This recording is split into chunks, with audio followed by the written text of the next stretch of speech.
My name is Gwen Olson, and I am the author of Confessions of an RX Drug Pusher. I'm a 15-year veteran of the pharmaceutical industry, and I left in the year 2000. And what I would like to do today is I would like to dispel the myth that the pharmaceutical industry is in the business of health and healing. Because in fact, what the pharmaceutical industry is in the business of doing is disease maintenance and symptoms management. They are not in the business to cure cancer, to cure Alzheimer's, to cure heart disease, because if they were, they would be in the business of putting themselves out of business, and that in fact doesn't make sense. I don't want people thinking that I am a conspiracy theorist, because in fact there is no theory behind what I'm telling you. It's all provable. And what I'm saying is provable is that the pharmaceutical industry doesn't want to cure people. You need to understand, specifically when we're talking about psychiatric drugs in particular, that these are drugs that encourage people to remain customers of the pharmaceutical industry. In fact, you will be told if you're given a drug such as an anxiolytic or an antidepressant or an antipsychotic drug that you may be on the drug for the rest of your life. And very frequently people find that they are on the drugs for a very long period of time, if not permanently, because they're almost impossible to get off of. Some of them can have very serious withdrawal symptoms, and most of them can have extremely serious withdrawal symptoms if they're stopped cold turkey, but some people even experience withdrawal symptoms when they try to titrate or they try to eliminate the drug little by little, day after day. So it's really important to understand the motivation behind all of the current maintenance drugs that are on the market, even, for example, drugs such as cholesterol-lowering drugs. And what we are in fact finding now is that cholesterol drugs are lowering cholesterol excessively and causing other disease states as a consequence. So you need to be careful about trying to take drugs in order to remain healthy, because you're never going to have anyone come to you and tell you that the drugs are always tried against a placebo in clinical trials. What a placebo is a sugar pill. And in fact, many drugs are not found to be much more efficacious than the sugar pill. And in a case in point actually is the recent clinical trials that were released in the meta-analysis that came out of the UK on antidepressants, on the newer SSRI, selective serotonin reuptake inhibitor antidepressants. And what was found was the information that activists and other researchers have known for decades, was that antidepressants are no more effective than placebo, no more effective than sugar pills.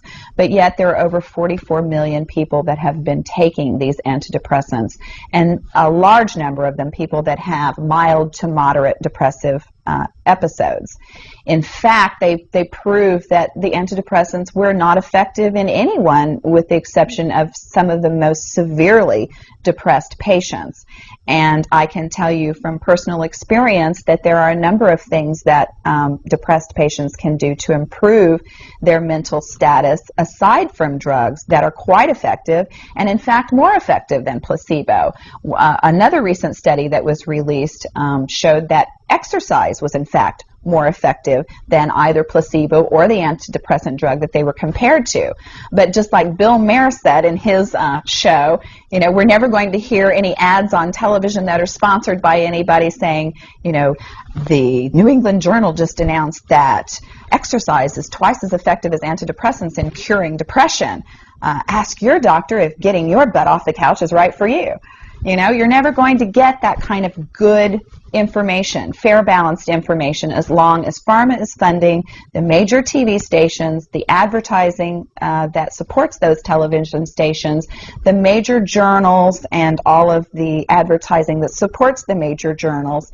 You just have to be commonsensical people and understand that the pharmaceutical industry makes 5 to 6 times the amount of money as any of the other Fortune 500 companies in the United States of America. They are not going to easily or readily give up that income. And we are, in fact, considered a human commodity. Our loved ones, our children, our elderly are considered cash cows that are preyed upon by pharmaceutical reps such as myself, who are encouraged to go in and build market shares without thinking about the consequences to patients, without knowing the misinformation that they are distributing, without being aware that the clinical data has been contrived, or that the patient populations have been cherry-picked, or that the side effects have been minimized and reported in such a manner that it doesn't present the information correctly. I spent 15 years in this industry. I was one of the best, but I'm here to tell you that the industry has run amok, that we are at a severe crossroads in this nation, and that we have got to take our power back, and we have got to start making the pharmaceutical industry accountable for their actions and for the defective products that they're putting on the market. It won't be long before every American is affected by this disaster, and we need to be aware of what the differences are between diseases, between disorders, and between syndromes. Because if it doesn't have to be scientifically proven, if there are no tests, if there are no blood tests, CAT scans, urine tests, MRIs, if there is nothing to document that you have a disease, then you in fact do not have a disease, you have a disorder, and it has been given and has been diagnosed pretentiously, and you need to get yourself educated and understand that there are options, and those options are much more effective than drugs. You need to look into the nutritional aspects of your diet and your lifestyle aspects. Are you exercising? Are you taking care of yourself in the ways that you need to be proactive about your health? Because once you start down the road of taking one prescription drug on top of the other, you will be a lifelong customer for the pharmaceutical industry, and your choices will be truncated. So I would like to ask you to please self-educate, be proactive, and share the information with others. The next victim could be someone that you love. Thank you.